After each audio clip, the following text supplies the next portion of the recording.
रूप से इस राजस्थान की नहीं, देश की युवा आबादी है और युवा आबादी ही देश का भविष्य होता है और राज्य का भविष्य होता है। और जो आज भी खबरें आई उसके अंदर किस प्रकार से जो लोगों का जो रोजगार के लिए योग्यता बढ़ रही है, किस प्रकार से महिलाओं की योग्यता बढ़ती है और प्रतिभावान होनहार छात्र जो गुदड़ी का लाल है वो अपनी मेहनत की वजह से राज्य की सेवा में आना चाहता है, राष्ट्र के निर्माण में भूमिका निभाना चाहता है और जब पेपर लीक होता है तो उसे बेहद दुख होता है, उसके ऊपर पहाड़ का टूट पड़ता है जी।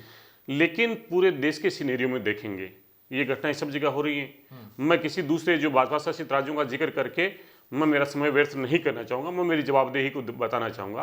कांग्रेस सरकार इसके लिए प्रतिबद्ध इसलिए है कि जब कोविड का दौर रहा, 2 साल हमारे उसमें चले गए, उसके बाद में जब पेपर लीक हुआ उस समय 1992 का एंटी चीटिंग बिल एक्ट काम करता था। उसके तहत सजा के सख्त प्रावधान नहीं थे। व्यक्ति को हम पुलिस गिरफ्तार करती और दूसरे दिन जमानत करके आ जाता और तीसरे पेपर में वो पुणे चला जाता। राजस्थान सरकार ने प्रतिबद्धता के साथ में 2022 में एंटी चीटिंग बिल एक्ट लेके आया जो 5 अप्रैल 2022 से लागू हुआ। इस बिल के तहत हमने 1 लाख रुपए से लेकर 10 करोड़ रुपए तक का जुर्माना अधिशासित किया, 1 साल से लेकर 10 साल तक कठोर कारावास की सजा का प्रावधान किया। इसमें चीटिंग करने वाला व्यक्ति हो, कोई संस्थान हो, कोई समूह हो, कोई सरकारी कर्मचारी हो, सब लोगों को इसके अंदर सजा का भागीदार किया। हमने सदन के अंदर खुली बहस की।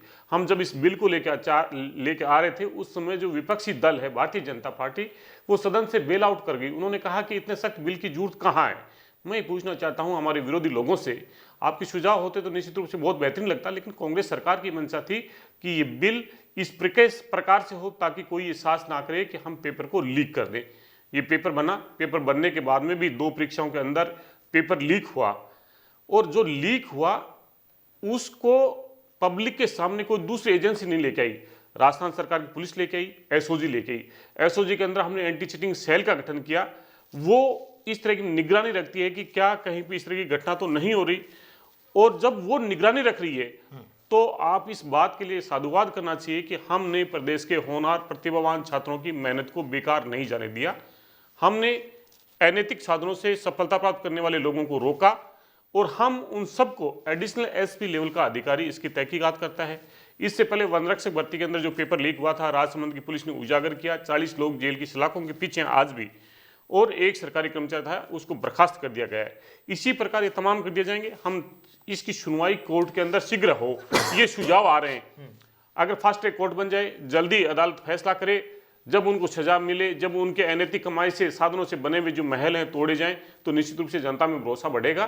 कांग्रेस सरकार प्रदेश के युवाओं के लिए प्रतिबद्ध है और इन सब के लिए हमने क्या लेके, अनुप्रति कोचिंग संस्थान लेके आए, 1675 करोड़ रुपए का हमने बेरोजगारी भत्ते का अनुदान के तौर पे दिया। जब भर्ती परीक्षा होती है तो छात्र को घर से लेके अपने परीक्षा केंद्र तक निःशुल्क परिवहन की व्यवस्था की। हम बस स्टैंड हो चाहे रोडवेज हो, वहाँ पे कंट्रोल रूम स्थापित करते हैं ताकि किसी भी प्रकार की कोई परेशानी नहीं हो। लेकिन मैं आपकी बात से सहमत हूँ कि पेपर लीक हुआ और पेपर लीक के साथ में हम आगे बढ़ रहे हैं। हम होनहार युवाओं के, प्रतिभावान छात्रों के, उनके ऊपर कभी भी किसी भी तरीके से प्रहार नहीं होने देंगे। हम उनकी रक्षा करेंगे, ये हमारी